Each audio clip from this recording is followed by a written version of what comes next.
तलवार, धनुष और पैदल सैनिक कुरुक्षेत्र में खड़े हुए। एक बिंब बनाता हूं, चित्र बनाता हूं कि तलवार, धनुष और पैदल सैनिक कुरुक्षेत्र में खड़े हुए, रक्त पिपासु महारथी एक दूसरे सम्मुख अड़े हुए, कई लाख सेना के सम्मुख पांडव 5 बिचारे थे। एक तरफ थे योद्धा सब, एक तरफ समय के मारे थे। महासमर की प्रतीक्षा में, महासमर की प्रतीक्षा में सारे ताक रहे थे जी, और पार्थ के रथ को स्वयं केशव हाँक रहे थे जी। रणभूमि के सभी नजारे देखने में कुछ खास लगे। माधव ने अर्जुन को देखा, अर्जुन उन्हें उदास लगे। कुरुक्षेत्र का महासमर एक पल में तभी सजा डाला।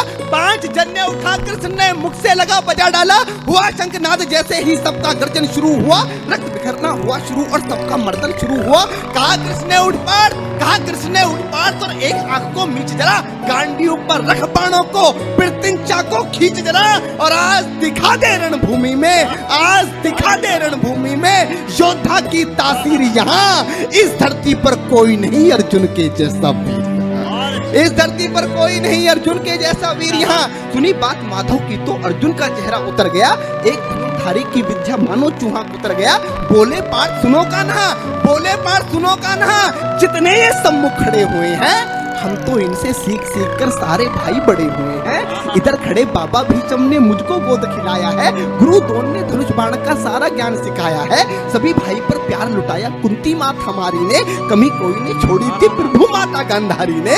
ये जितने गुरुजन खड़े हुए हैं सभी पूजने लायक हैं, माना दुर्योधन दुशासन थोड़े से नालायक हैं। मैं अपराध क्षमा करता हूँ, अरे मैं अपराध क्षमा करता हूँ, बेशक हम ही छोटे हैं, ये जैसे भी हैं आखिर माधव सब ताऊ के बेटे हैं। ये जैसे भी हैं आखिर माधव सब ताऊ के बेटे हैं, और छोटे से भूभाग की खातिर हिंसक नहीं बनूंगा मैं। इंद्रप्रस्थ के इतने बड़े राज्य को एक धर्म से भटका हुआ योद्धा अर्जुन एक जमीन का टुकड़ा बताता है और भगवान से कहता है कि छोटे से भूभाग की खातिर हिंसक नहीं बनूंगा मैं, छोटे से भूभाग की खातिर हिंसक नहीं बनूंगा मैं, स्वर्ण ताकर अपने कुल का विध्वंसक नहीं बनूंगा मैं। अरे खून सने हाथों को होता राजभोग अधिकार नहीं, परिवार मारकर गद्दी मिले तो सिंहासन स्वीकार नहीं, परिवार मारकर गद्दी मिले तो सिंहासन स्वीकार नहीं। और रथ पर बैठ गया अर्जुन, रथ पर बैठ गया अर्जुन, मुंह माधव से मोड़ दिया, रथ पर बैठ गया अर्जुन, मुंह माधव से मोड़ दिया, आंखों में आंसू भरकर गांडीव हाथ से छोड़ दिया, आंखों में आंसू भरकर गांडीव हाथ से छोड़ दिया। गांडीव हाथ से जब छूटा माधव भी कुछ अकुलाए थे। भगवान ने सोचा कि इसने तो बेइज्जती करा दी, इससे अच्छा तो मैं शंखनाद नहीं करता, पर भगवान अपनी बेइज्जती कभी स्वीकार नहीं करते कि गांडीव हाथ से जब छूटा माधव भी कुछ अकुलाए थे। शिष्ट पार्थ पर गर्व हुआ, मन ही मन हर्षाए थे। भगवान ने सोचा इसका सब कुछ जा रहा है, लेकिन यह भी परिवार की बात कर रहा है, संस्कार की बात कर रहा है, तो कहीं ना कहीं मेरे संस्कार है कि गांडीव हाथ से जब छूटा माधव भी कुछ अकुलाए थे। शिष्य पार्थ पर गर्व हुआ, मन ही मन मुस्काए थे। मन में सोच लिया अर्जुन की बुद्धि न सड़ने दूंगा, समर भूमि में पार्थ को कमजोर नहीं पड़ने दूंगा। धर्म बचाने की खातिर एक नव अभियान शुरू हुआ। उसके बाद जगत गुरु का गीता ज्ञान शुरू हुआ, उसके बाद जगत गुरु का गीता ज्ञान शुरू हुआ। एक नजर में, एक नजर में, एक नजर में, एक नजर में रणभूमि के कण-कण डोल गए माधव। टकटकी बांधकर देखा अर्जुन, एकदम बोल गए माधव, पार्थ मुझे पहले बतलाते, ए पार्थ मुझे पहले बतलाते, मैं संवाद नहीं करता, पार्थ मुझे पहले बतलाते, मैं संवाद नहीं करता। तुम सारे भाइयों की खातिर कोई विवाद नहीं करता। पांचाली के तन पर लिपटी साड़ी खींच रहे थे वो, दोषी वो भी उतने ही हैं, जबड़ा भींच रहे थे जो। घर की इज्जत तड़प रही, कोई दो टूक नहीं बोले। पौत्र बहू को नगन देखकर गंगा पुत्र नहीं खोले। तुम कायर बनकर बैठे हो, ये पार्थ बड़ी बेशर्मी है। संबंध उन्हीं से निभा रहे जो लोग यहाँ अधर्मी हैं। हे पांडु के पुत्र, अरे हे पांडु के पुत्र, धर्म का कैसा कर्ज उतारा है। अरे शोले होने थे आंखों में पर बहती जलधारा है, शोले होने थे आंखों में पर बहती जलधारा है। और गांडीव उठाने में पार्थ, गांडीव उठाने में पार्थ, जितनी भी देर यहाँ होगी, गांडीव उठाने में पार्थ जितनी भी देर यहाँ होगी, इंद्रप्रस्थ के राज्य भवन में उतनी अंधेर वहां होगी। अधर्म धर्म की गहराई में खुद को नाप रहा अर्जुन, अश्रुधार फिर तेज हुई और थर थर कांप रहा अर्जुन। हे पार्थ मुझे बतलाओ, कुलनाशक कैसे बन जाऊं, रक्त सिंहासन लाशों पर मैं शासक कैसे बन जाऊं। कैसे उठेंगे कर उन पर जो कर पर अधर लगाते हैं। कर का मतलब होता है हाथ, अधर का मतलब होता है होठ। जो मेरे हाथों को चूमते हैं उस पर हाथ कैसे उठाऊं, कि कैसे उठेंगे कर उन पर, कैसे उठेंगे कर उन पर जो कर पर अधर लगाते हैं। करने को जिनका स्वागत ये कर भी स्वयं जुड़ जाते हैं। इन्हीं करों ने बाल काल में सबके पैर दबाए हैं, इन्हीं करों को पकड़ करों में पिता में मुस्काए हैं। अपनी बाणों की नोक जो इनकी ओर करूंगा मैं, केशव मुझको मृत्यु दे दो उससे पूर्व मरूंगा मैं। केशव मुझको मृत्यु दे दो उससे पूर्व मरूंगा मैं। बात युद्ध के मुझे न कुछ भी पास दिखाई देता है। माधव इस रणभूमि में बस नाश दिखाई देता है। जिंदाबाद। माधव इस रणभूमि में बस नाश दिखाई देता है। बात बहुत भावुक थी किंतु जगत गुरु मुस्काते थे और ज्ञान की गंगा निरंतर चक्रधारी बरसाते थे। जन्म मरण की यहाँ योद्धा बिल्कुल चाह नहीं करते, क्या होगा अंजाम युद्ध का ये परवाह नहीं करते। पार्थ यहाँ कुछ मत सोचो, बस कर्म में ध्यान लगाओ तुम। बात युद्ध के क्या होगा ये मत अनुमान लगाओ तुम। इस दुनिया के रक्तपात में कोई तो साथ नहीं, निज जीवन का करे फैसला नर के बस की बात नहीं। तुम ना जीवन देने वाले नहीं मारने वाले हो, ना जीत तुम्हारे हाथों में तुम नहीं हारने वाले हो। ये जीवन दीपक की भांति यूं ही चलता रहता है, पवन वेग से बुझ जाता है वरना चलता रहता है। मानव वश में शेष नहीं कुछ फिर भी मानव डरता है। मानव वश में शेष नहीं कुछ फिर भी मानव डरता है। वह मरकर भी अमर हुआ जो धर्म की खातिर मरता है। वह मरकर भी अमर हुआ जो धर्म की खातिर मरता है।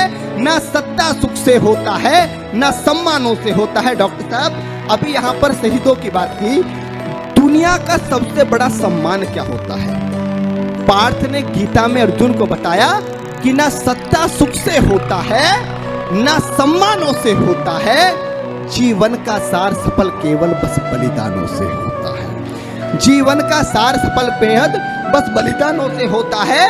और देहदान योद्धा ही करते हैं। जब हमारे सेना के जवान, पुलिस के जवान अपनी शहादत देते हैं तो उनको झंडे में लपेट कर लाया जाता है।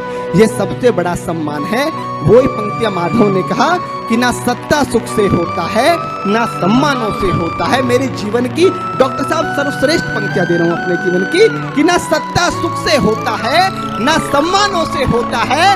जीवन का सार सफल केवल बस बलिदानों से होता है। और देहदान योद्धा ही करते हैं। देहदान योद्धा ही करते हैं, ना कोई दूजा जाता है। देहदान योद्धा ही करते हैं, ना कोई दूजा जाता है। रणभूमि में वीर मरे तो शव भी पूजा जाता है।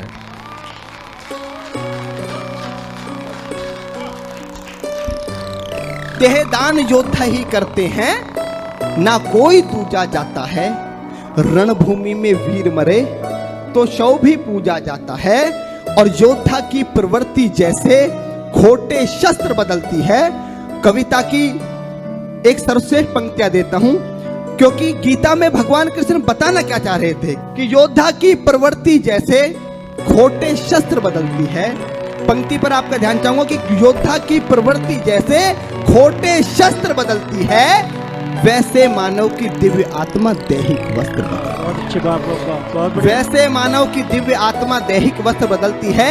ये मान और सम्मान बताओ, जीवन के अपमान बताओ। उसके बाद अर्जुन कहता है कि ये मान और सम्मान बताओ, जीवन के अपमान बताओ। जीवन मृत्यु क्या है माधव, रण में जीवन दान बताओ। काम क्रोध की बात कही तो मुझको उत्तम काम बताओ। अरे खुद को ईश्वर कहते हो तो जल्दी अपना नाम बताओ। खुद को ईश्वर कहते हो तो जल्दी अपना नाम बताओ। इतना सुनते ही माधव का धीरज पूरा डोल गया। तीन लोक का स्वामी फिर बेहद गुस्से में बोल गया, अरे कान खोलकर सुनो पार्थ, मैं ही त्रेता का राम हूँ। कान खोलकर सुनो पार्थ, मैं ही त्रेता का राम हूँ। कृष्ण मुझे सब कहते हैं, मैं द्वापर का घनश्याम हूँ। रूप कभी नारी का रखकर मैं ही केस बदलता हूँ। धर्म बचाने की खातिर मैं अनगिन वेश बदलता हूँ। विष्णु जी का दशम रूप में परशुराम मतवाला हूँ। नाग कालिया के फन पे मैं मर्दन करने वाला हूँ। बाकासुर और महिषासुर को मैंने जिंदा गाड़ दिया। बाकासुर और महिषासुर को मैंने जिंदा गाड़ दिया। नरसिंह बनकर धर्म की खातिर हिरण्यकश्यप फाड़ दिया। नरसिंह बनकर धर्म की खातिर हिरण्यकश्यप फाड़ दिया। और रथ नहीं कहीं भी चलता है, रथ नहीं कहीं भी चलता है, बस मैं ही आगे बढ़ता हूं। गांडीव हाथ में तेरे है, पर रणभूमि में मैं लड़ता हूं। कि रथ नहीं तनिक भी चलता है, बस मैं ही आगे बढ़ता हूं। गांडीव हाथ में तेरे है, पर रणभूमि में मैं लड़ता हूं। जैसे ही मेरे माधव का कद थोड़ा सा बड़ा हुआ, सहमा सहमा सा था अर्जुन एकदम रस्ते खड़ा हुआ। माँ गीता के ज्ञान का सीधा हृदय पर प्रहार हुआ। मृत्यु के आलिंगन हेतु फिर अर्जुन तैयार हुआ। मृत्यु के आलिंगन हेतु फिर अर्जुन तैयार हुआ कि जितने यहाँ अधर्मी हैं चुन चुन कर उन्हें सजा दूंगा। इतना रक्त बहाऊंगा, धरती की प्यास बुझा दूंगा। जिधर बाण चले पार्थ के सब पीछे हट जाते थे। रणभूमि के कोने कोने लाशों से पट जाते थे। धर्मराज के शीश के ऊपर राज मुकुट की छाया थी। भगवान ने युद्ध जितवा दिया। युधिष्ठिर का राज अभिषेक हुआ। कविता की अंतिम दो पंक्तियां कि धर्मराज के शीश के ऊपर राज मुकुट की छाया थी, पर सारी दुनिया जानती थी ये बस केशव की माया थी। कि धर्मराज के शीश के ऊपर राज मुकुट की छाया थी, पर सारी दुनिया जानती थी ये बस केशव की माया थी। और धर्म किया स्थापित जिसने, धर्म किया स्थापित जिसने, दाता दया निधान की जय। हाथ उठाकर सारे बोलो चक्रधारी भगवान की जय।